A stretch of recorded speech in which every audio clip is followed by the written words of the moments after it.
Sometimes people will come in and be like, this is what I've been looking for. They'll be like completely amazed and they'll love it. Sometimes people will be like, you know, cold faced, just like, what the fuck's going on here? In cities and towns across Australia, people are sharing their living spaces with housemates. There are many different ways of making sharing work. And in this episode, we went out and found two of the more unique, interesting and controversial ones. First up, there's Crunchy Town. Everyone's really close and comfortable with each other, so sleeping in the same bed as someone else it's not really that big of a deal. And if you like boundaries, there's the private house. You've got to have that personal space where this is mine and it doesn't affect anybody else as long as the smell doesn't get out. But could you live in these houses? This is Crunchy Town. Every day it's Christmas here at Crunchy Town. This is not your ordinary share house. But it's weird to say that it's a share house because it's like, it's a bit more than that. It's not just one building, but three, separated by a fence with a hole in it. It's just true community. Like it's what we're capable of as humans. Everyone here eats together, cleans together, parties together. It's kind of like a democracy, but at the same time, it's an anarchy as well. There's a lot of people living here. I think privacy is like probably the first thing that disappears. There are no locks on the doors in any part of the house. If you live in Crunchy Town, you're sharing with 20 to 30 people at any one time. Because we are so full right now, we sometimes like 3 people in one double bed. It kind of works. Welcome to Crunchy Town. This share house is made up of 15 long-term housemates, while the rest are couch surfers or travellers who stay anywhere from a couple of days to a few months. The solid group of the people that are living here, we're really deep in that whole vibe of like getting everyone out of their shells, and everyone's being comfortable with themselves. So when people see that other people are just opening up and being comfortable and there's no shame, kind of, people see that as an invitation to just be themselves. Sam has like a statement about Crunchy Town, and it was like, where introverts become extroverts. There's a guy every morning, he just goes out into the garden, pulls his shorts and his trousers down and says good morning to the sun. You know, completely butt naked, he just does what he likes. That's it, Crunchy Town, you can just do whatever you want to do. Okay, so there's 2 houses. This is the mothership, next door is the temple, and the moon room is where the couch surfers and the party happens. Privacy is not really a big thing here. Everyone is sharing a bed in the house that has a bed. And if you're on the couch, sometimes they're sharing couch space as well.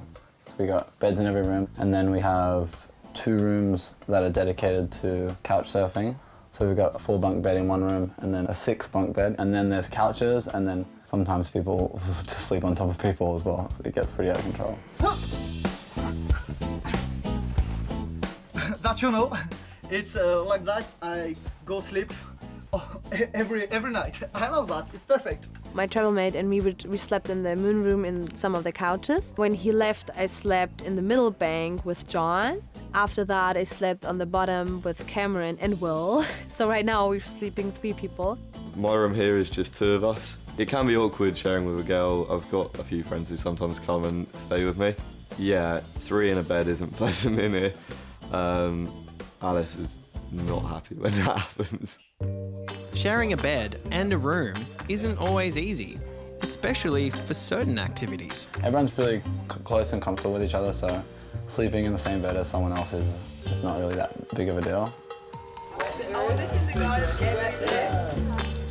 No one was in the actual room, but people were in. There's like gaps in the ceiling between the rooms, so people would be in the next room and they could hear. But you got to do what you got to do, I guess.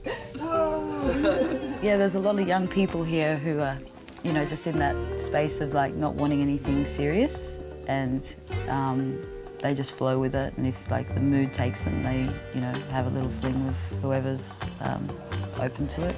Tell me. Not so sexy tell me. We were quite respectful though, you know what I mean? Like 2 in the morning, I wasn't going at it hard. We, you know, go to the recreation ground or something actually. It's quite a nice place to go. While some go willingly into an open share house, for others, it's a bit more practical. The only reason I live in a share house, as much as a learning experience and There are fun trip things about it. I don't like it. Get my cup of tea and my cigarette and my book and we'll be fine. This is a share house where there's 3 bedrooms and a study, a backyard complete with chickens, a cat and a cactus. There's also Gwyn. I like interacting socially with people, but in small bursts. There's Jan. There's Jan's chooks. I think I've managed to speak chicken fairly well. It seems to be working because they do respond. There's John. He can be quite a challenging person at times, just due to his personality and the person he is. Most people in share houses have basically taken a big punt on whether they can trust the people around them, and a lot of the time that trust is broken because, well, I don't know what the requirements for language here. You might have to bleep this bit. There's some fuckheads out there. And there's Morgana Legay. The 4th housemate, the 4th housemate would be Morgana, I think. And what makes this share house different is that while they all live together, they all live very separate lives. When you live like we do, privacy is precious, and you've got to have that space of your own where you can let it all hang out and be as much of a disgrace as you like, as long as you keep your shit off other people. This is the private house.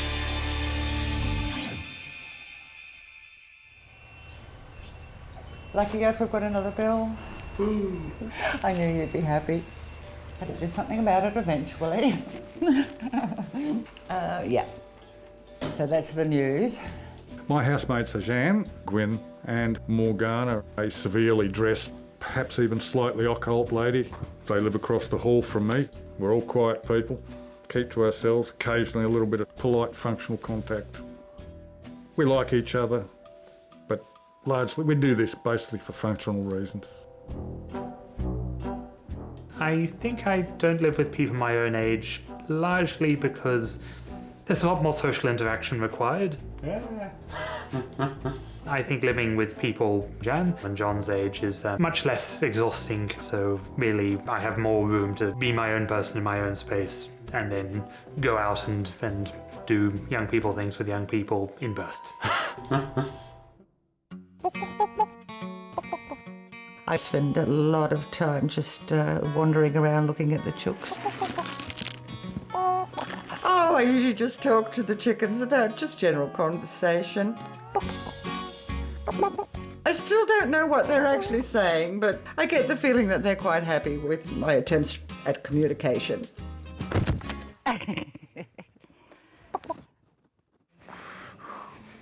Where's my fucking pen? I'd have one on me if it were for real. I do performance poetry, rather less often than someone who fancies himself a performance poet should. Oh, do you want me to start the actual simulation of practicing my poetry, which I will not do with anyone else around, so this is clearly a simulation. So, you want me to do some poetry? We'll do it together, but first we have to find some. I saw some in a magazine. It was slick, sweet and smooth with cool lines like Vorsprung Durchschnitt, and it had 6 speeds and a folding metal roof, and we could glide through unknown cities and consider giving passers-by the finger. Yes, together we could do... No, forgot to bloody rewrite. Fuck. Let's see. Okay. No. Do you want to grab a couple of people to repair this? It'd be my pleasure. I gotta keep an eye on the fire. Yeah, no worries. Well, today we're gonna throw a party for the Latin Americans that are leaving on Monday. So we're gonna cook up a big barbecue, gonna play some Spanish music and kind of just all relax and do it the Spanish style, I guess. Hey, are you busy? Nope. I'll go. People have called me leader, but I don't particularly like that title. I guess I would prefer like organizer of anything. Sam is an energetic leader. He's amazingly positive. He is a leader. I think a leader has to just hold vision, but if he needs things to get done, it's usually for the greater good. That's why people respect him and love him so much, because he's so, his perspective is always about everybody. I'm gonna show you how to make the mate. Yeah, that's what I want to hear. Yeah, I'm pretty sure that my upbringing has a lot to do with country town and why it is. My dad had 9 wives and 64 children. So I did grow up in a big community of people, so that has been ingrained in me since like I was a child, that living with people, there's something about it. There's an energy that you get from all the people around you when they're working together. I think that way of life is the only way of life for me. Like living by myself sounds like a little bit of a hard time. Okay, everyone, we're gonna do a big cleanup.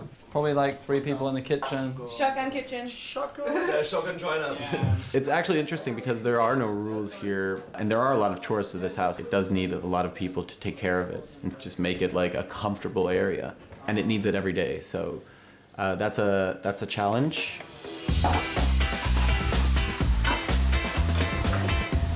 I'm really hoping that the flies are gonna go away up. At least for half. Yeah, after we clean them, the flies all leave. Yeah. That's nice. For a bit, and then we wake up the next day and all back. Hey.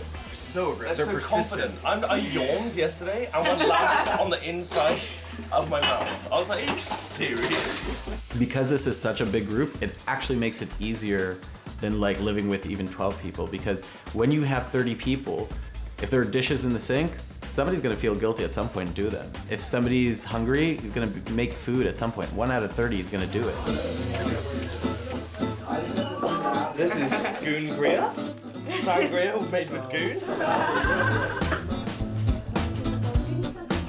wonder what it is.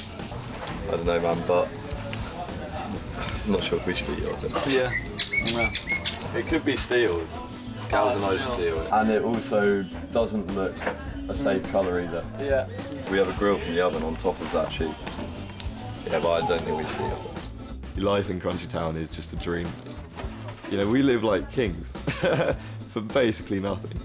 Although there's 20+ people living here, food is $0 at the moment. I haven't bought groceries for like 3 years, like properly. I don't even know what it's like shopping anymore. And now, a cautionary tale of when good housemates go bad. Based on your true life stories. You can pick your housemates, but you don't get to pick their partners. I probably should have warned Lisa that first night she stayed over. Should have told her that my house is not like other houses. That my housemate's boyfriend is different. When she got out of bed that dark and stormy night for a snack, I should have said something. I should have said, when you go to the fridge, just trust me on this. Whatever you do, don't look up.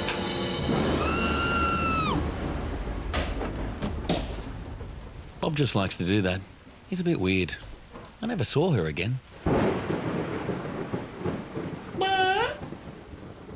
Do not try this at home. All stunts performed in controlled conditions by a professional stunt chicken.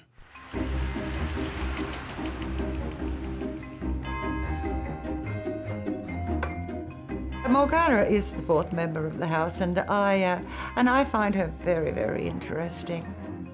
I like her style. First time we'd actually met face to face, Morgana came out and asked me to lace up her corset. I was rather afraid to tighten it up as much as requested, but you know, her business. I think the idea would be to look down. Oh no, I don't. Half look down.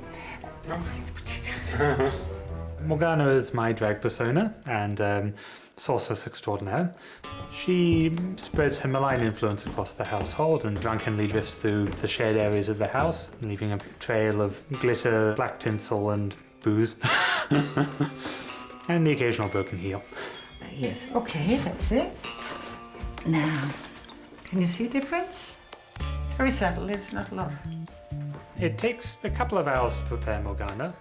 It's a process of very heavy makeup application, wig adjustment, corset lacing, and drinking. She looks a bit like Morticia Adams if she let herself go a bit.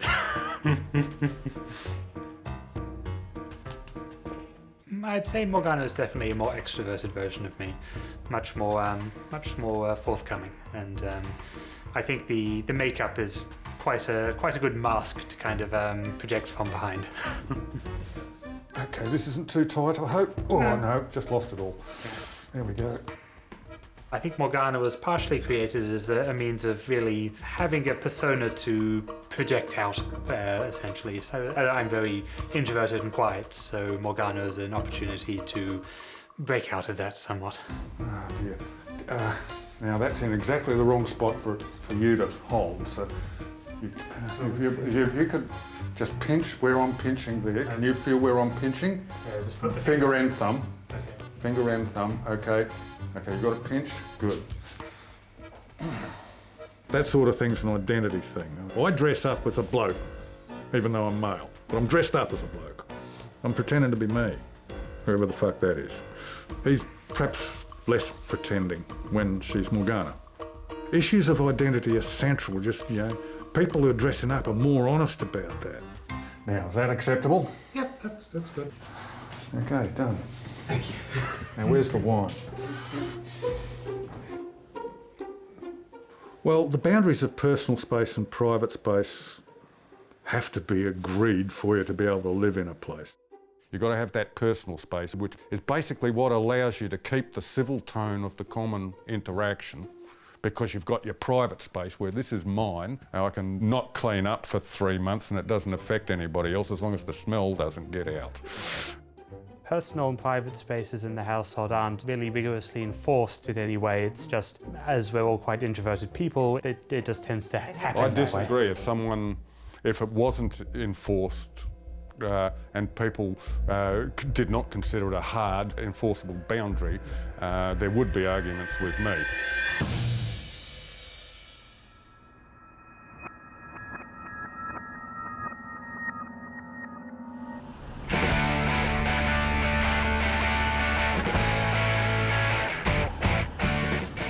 Well, when we have new couch servers, we pretty much immediately tell them about the food situation. Sometimes they react like, that's pretty disgusting. Do you need money? Do you need help? And it's not even a money issue. It's actually, you could get free food. Why wouldn't you choose to get free food? The food comes from the dumpsters out the back of supermarkets. It sounds disgusting, but it's just a bin full of food, and usually pretty nicely packaged. I've never eaten better in my life, actually, than from the dumpster. So it looks like a perfectly fine 500 gram. Already at room temperature. Sometimes we have run-ins with the people. Sometimes they say they're going to call the cops and they threaten us and they treat us like we're like a raccoon in the bin, you know? Or we've had people like, hey, what are you guys doing? Interested to see what we're doing.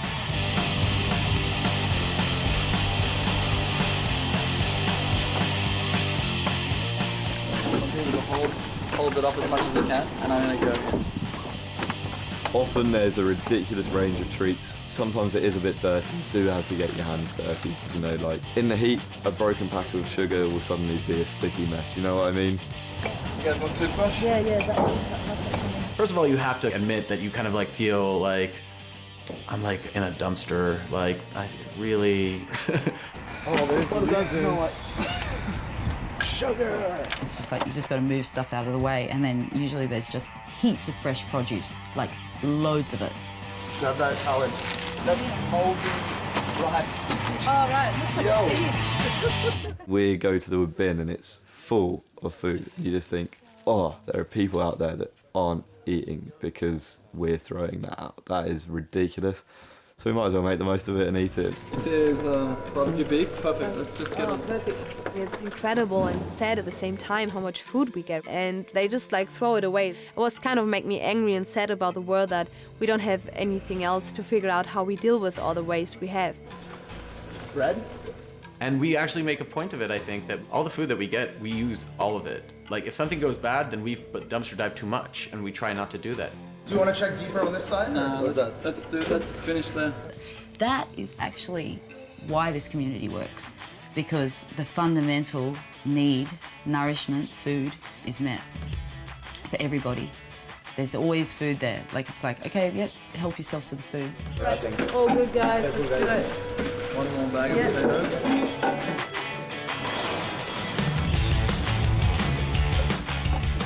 And then we get back to the house and there'll be a team that will clean all of the stuff in the sink because that's key. It does sometimes smell a bit. Yeah, just throw the dirty stuff up here. I'll clean it. Someone grabbing dirty stuff, putting it in the sink? If it's, it's gonna sound weird, if it's not infringing on like any homeless person that's actually using this food before me, then yeah, sure, I'll eat the food. Like, I've eaten worse. Like, I've eaten off the ground once, I don't know, like it's fine. So, totally fine. We're done. That's it. Yeah. People probably wanted more red than this. Yeah. I was thinking doing this kind of rare would be really nice, but then, I don't know, dumpster meat, we should kind of cook it a little bit longer. You should be right though. Look at that juiciness there, mate.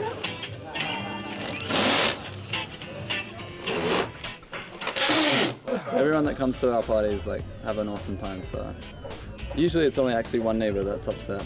The ratio goes, if one person's having a bad time, you have to make sure that 50 people are having fun to compensate for it. So if you throw a house party and there are 3 neighbours who are going to be annoyed, you have to invite 150 people. This is what happened to our ball. Is that the volleyball? Yeah, we sent it to the neighbors like today. Oh really? This is how they sent it back. The ones in the back? They stabbed it. What? Wow. The neighbor? Yeah, don't like us. Neighbor don't like us. We are too many. We try to be quiet, but we are too many probably.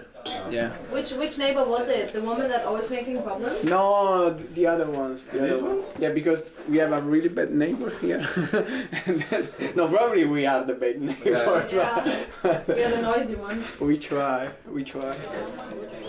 Whilst not everyone buys into the Crunchy Town philosophy, the housemates certainly do.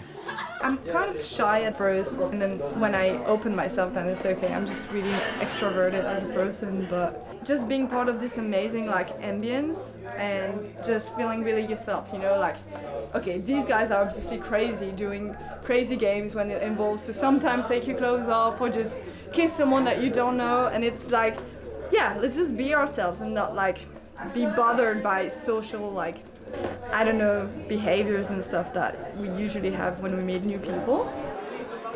If I would compare to other, where people live together, they live together in one space, in a house, they live next to each other in a room, but they don't communicate as much. They're kind of like living as individuals in one house, same as we would have like a huge building block. People live next to each other as neighbors for years and years to come, but they never actually communicate with each other. And here it's like everybody communicates. When you see a person, you greet the person, you hug the person, you ask how they're doing, and I think communication is the most powerful tool we have here in Country Town, and that's where we really excel. And that's kind of like also the beauty of Country Town, one of the aspects. It's very easy to compare this house to the Neverland, you know, and we are like the lost kids, and Sam is like, you know, Peter Pan, the guy that never grow up. In the moment you stay here, you feel like the time stops. We have fun, we don't think about the outside, we can live so cheaply, and in the moment you have to leave this place, you have to grow up again. With 30 people, no private space, sharing a bed, but free food, could you live in this house? Actually, my goal is to expand, influence people enough that they start their own and live the same way. Maybe not exactly like this, but their own way of doing it, but at least together. Like that's the main thing, I guess. I feel like a lot of share houses, they do have that real sense of connection, obviously, but Crunchy Town's special just because there's an atmosphere here, it's electric, and everyone's a part of it. It's awesome.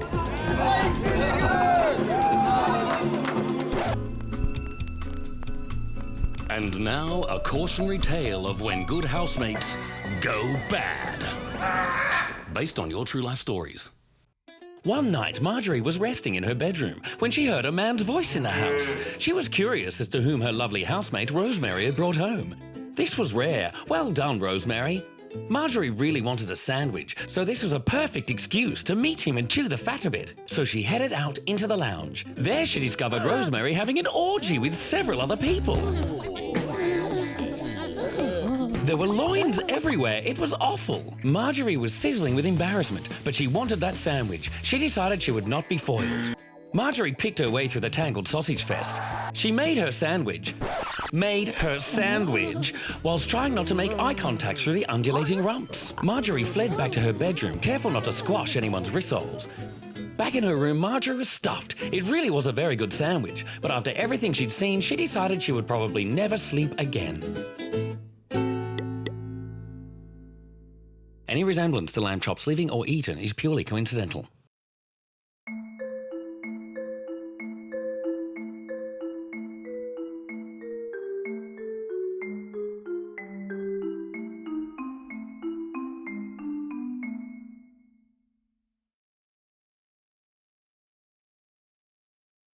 There was an incident with John involving a perceived transgression of the boundaries of his personal space. So that led to an incident which led to us giving him his 30 days notice.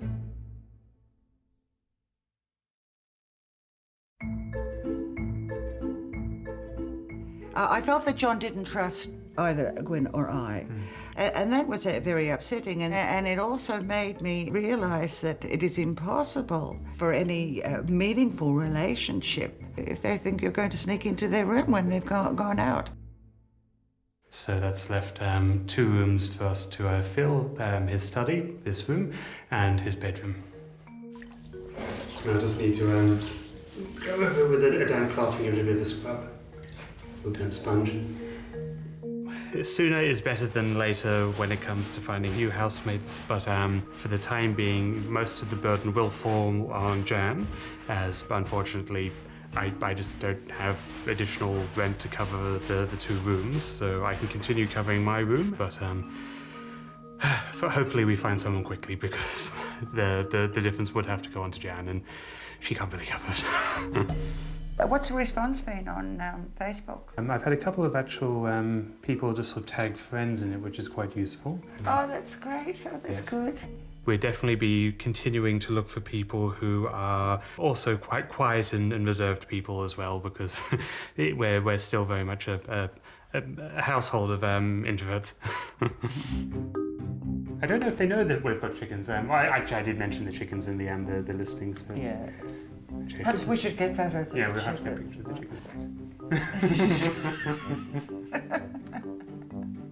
I think Morgana would need to wait a while before being introduced to new housemates. But if I do find housemates who are more comfortable with people like Morgana, then I'm more than happy for them to meet her. With John gone and 2 spare rooms, could you live in this house with Jan, Gwyn and Morgana? Morgana's opinion on new housemates varies depending on the housemates, but generally speaking, she's a fan of fresh meat. I think that's it for now.